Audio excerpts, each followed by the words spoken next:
Okay, so the inner lever is driver's side.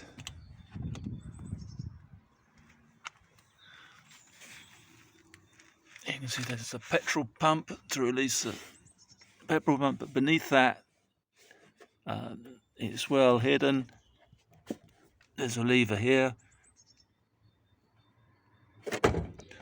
You heard the click. That's released to the first notch.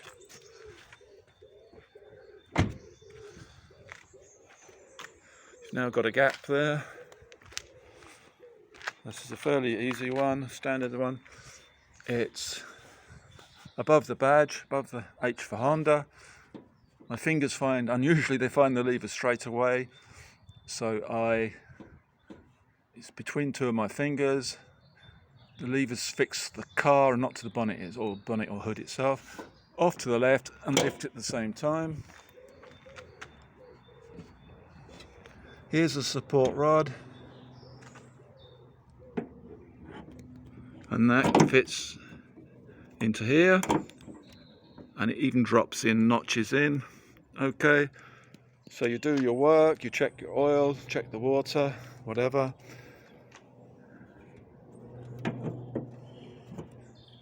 Return the support into its notch. Double check you replaced all the caps, oil and the water.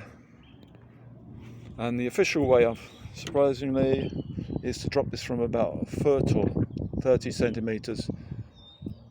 And you heard a good clang there. And you double check it doesn't move. You've closed that properly.